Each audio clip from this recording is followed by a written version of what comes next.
ಬೆಂಗಳೂರನ್ನ clean ಮಾಡ್ತೀನಿ ಅಂತ ಬಂದಂಥ ಕೃಷ್ಣ ಬೈರೇಗೌಡರು ಕೇವಲ ರಜಲ್ ಮಾರ್ಕೆಟನ್ನು ಕ್ಲೀನ್ ಮಾಡಿದರು, ಕೇವಲ ಶಿವಾಜಿ ನಗರವನ್ನು ಕ್ಲೀನ್ ಮಾಡಿದರು, ಕೇವಲ ಅವಿನ್ಯೂ ರಸ್ತೆಯನ್ನು ಕ್ಲೀನ್ ಮಾಡಿದರು, ಕೇವಲ ಜೆ.ಸಿ. ರಸ್ತೆಯನ್ನು ಕ್ಲೀನ್ ಮಾಡಿದರು, ಕೇವಲ ಕೆ.ಆರ್. ಮಾರುಕಟ್ಟೆಯನ್ನು ಕ್ಲೀನ್ ಮಾಡಿದರು ಅನ್ನುವ ಆರೋಪಗಳು ಕೂಡ ಅವ್ರ ಮೇಲೆ ಇದ್ದಾವೆ.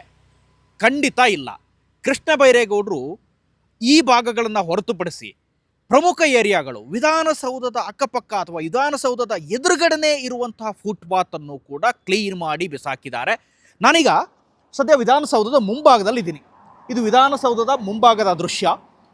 ಕೆಂಗಲ್ ಗೇಟ್ ಈ ಕಡೆ ನೀವೇನು ರೈಟಲ್ಲಿ ನೋಡ್ತಾ ಇದ್ದೀರಿ, ಇದು ಮೀಡಿಯಾ ಹಾಗೆ ಮೀಡಿಯಾದವರಿಗೆ ಒಳ ಹೋಗುವಂಥ ದಾರಿ.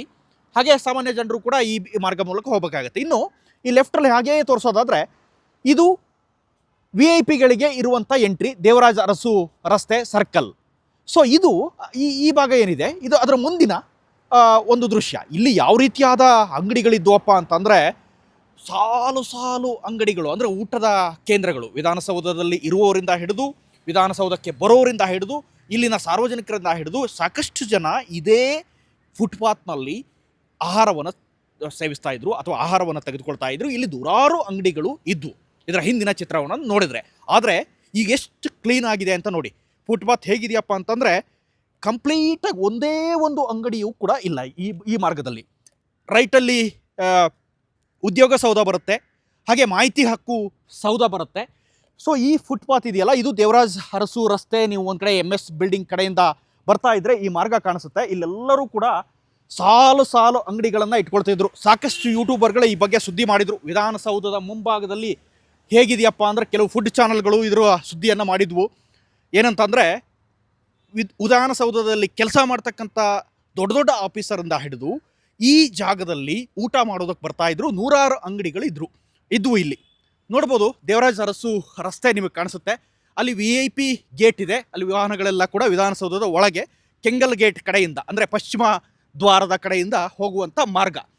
ಇಲ್ಲಿಂದ ನನ್ನ ಕ್ಯಾಮ್ರಾಮನ್ ತೋರಿಸ್ತಾರೆ ಎಷ್ಟು ಉದ್ದ ಜಾಗ ಇದೆ, ಎಷ್ಟು ಅಂಗಡಿಗಳು ಇರ್ತಾ ಇದ್ವು. ಈಗ ಒಂದೇ ಒಂದು ಅಂಗಡಿಗಳು ಕೂಡ ನಿಮಗಿಲ್ಲಿ ಕಾಣೋದಕ್ಕೆ ಸಿಗ್ತಾ ಇಲ್ಲ. ಈ ಜಾಗದಲ್ಲಿ ಕಂಪ್ಲೀಟಾಗಿ ಅಂಗಡಿಗಳು ತುಂಬಿದ್ವು. ಹಾಗಾಗಿ ಕೃಷ್ಣ ಬೈರೇಗೌಡರು ಕೇವಲ ಪ್ರಮುಖ ಏರಿಯಾಗಳನ್ನು ಟಾರ್ಗೆಟ್ ಮಾಡದೆ ಅಥವಾ ವ್ಯಾಪಾರಿ ಕೇಂದ್ರಗಳನ್ನು ಟಾರ್ಗೆಟ್ ಮಾಡದೆ ತಮ್ಮದೇ ಜಾಗ, ಅಂದರೆ ವಿಧಾನಸೌಧ ಅಂತಂದರೆ ವೈಟ್ ಕಲರ್ ಜಾಗ. ಇದು ಸಾಧಾರಣವಾಗಿ ಮಂತ್ರಿಗಳು, ಮಹೋದಯರು, MLAಗಳು ಇರುವಂಥ ಜಾಗ. ಇನ್ನೊಂದು ಭಾಗದಲ್ಲೂ ಫುಟ್ಪಾತ್ ಇದೆ, ಅದನ್ನು ಕೂಡ ತೋರಿಸ್ತೀನಿ. ನೋ ಪಾರ್ಕಿಂಗ್ ಏರಿಯಾ ಅಂತ ಹಾಕಿದ್ದಾರೆ. ಅಲ್ಲೊಂದು ಬಸ್ ನಿಂತಿದೆ. ಅಲ್ಲೂ ಕೂಡ ಕಂಪ್ಲೀಟಾಗಿ ಒಂದಿಷ್ಟು ಟೀ ಅಂಗಡಿಗಳು ಅವು ಇವು ಎಲ್ಲವೂ ಇದ್ವು. ಅದನ್ನು ಕೂಡ ಕ್ಲೀನ್ ಮಾಡಿ ಕಳಿಸಿದ್ದಾರೆ. ಬೆಂಗಳೂರು ಕೇಂದ್ರ ನಗರ ಪಾಲಿಕೆ ಆಯುಕ್ತ G. ಜಗದೀಶ್ ಅವರು ಈ ಕಾರ್ಯವನ್ನು ಕೈಗೊಂಡು ಈ ಫುಟ್ಪಾತನ್ನು ಕ್ಲೀನ್ ಮಾಡಿದ್ದಾರೆ. ಇಲ್ಲೂ ಕೂಡ ಅಂಗಡಿಗಳಿದ್ವು. ಇಲ್ಲಿ ಅಂಗಡಿಗಳು ಅಂತಂದರೆ ಇವು ಪೆಟ್ಟಿ ಅಂಗಡಿಗಳಲ್ಲ, ಊಟದ ಅಂಗಡಿಗಳು. ಅಂದರೆ ರುಚಿಯಾದ ಊಟ ಸಿಗ್ತಾ ಇತ್ತು ಈ ಮಾರ್ಗದಲ್ಲಿ, ಈ ಫುಟ್ಪಾತ್ನಲ್ಲಿ. ಆದರೆ ಇಲ್ಲಿ ವಿಧಾನಸೌಧದ ಸಿಬ್ಬಂದಿಯಿಂದ ಹಿಡಿದು ಯಾರಿಗೂ ಕೂಡ ಈಗ ಇಲ್ಲಿ ಊಟ ಸಿಗಲ್ಲ.